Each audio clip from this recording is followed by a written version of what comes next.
afternoon. My name is John Sheffers, Peak Female Program Team Lead, and today I'll be talking with you a little bit about the 2020 April base change. Every 5 years, genetic evaluations of U.S. dairy cows undergo a base change.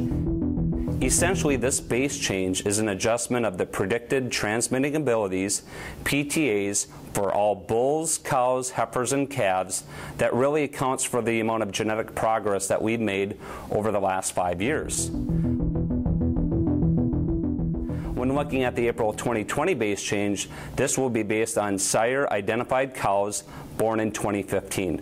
Keep in mind that over the last 5 years, our genetic evaluations have been based on cows born in 2010. It's important to note that the PTAs of most animals will be adjusted downward in April 2020. Larger adjustments per trait, whether it be milk, fat, or protein, mean that we've made lots of progress for those traits over the last 5 years.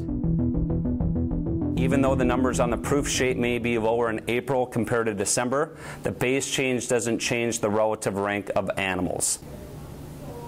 Finally, there'll be a new reference levels for our indexes that we use, whether it be net merit or global advantage 60/40, and it's important to use these new baselines when making selection decisions. So what are the expected changes for 2020? Let's walk through them. This next table shows the expected base changes for the various traits that we use in our genetic evaluation system by breed. If we look across the first row for Holstein, we can see that we've made record improvements for milk, fat, and protein over the last 5 years. For example, when we look at milk, we can expect the average proof of a bull to drop 500 pounds of milk when comparing his December to his April proof sheet. Next, when we move to the health traits, we can see that we've made improvement for productive life, daughter pregnancy rate, and somatic cell score. Keep in mind that a lower value for somatic cell score is more desirable, thus the negative trend. When we move further on this table, we can see that for sire calving ease, we'll expect a 0.4 increase for this trait, meaning that a bull that's 7.6 sire calving ease today will become 8 sire calving ease for the April evaluation. There's big changes expected for the conformation traits. Traits such as type and udder composite will see downward trends of 0.76 and 0.85.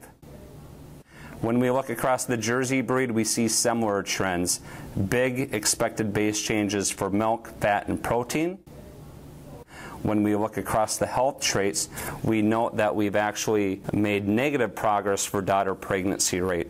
A bull that's -1 on daughter pregnancy rate today will be 0 on daughter pregnancy rate come April. If we look at the final two columns, we see the expected change in net merit and cheese merit by breed.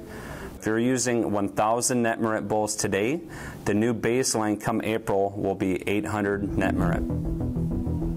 Let's take a look at how the April base change will affect the numbers on the proof sheet for Ulta Top Shot. When looking at his net merit, today he's 1,033 net merit, but with an expected base change in April of 200 net merit dollars, his April value will now be roughly 800 net merit. When looking at the production traits, we can see downward adjustments for milk, fat, and protein, approximately 500 pounds of milk, 20 pounds of protein, and 20 pounds of fat. Keep in mind that this is only a snapshot of some of the changes and that there'll be downward adjustments for other traits, whether it be health or conformation.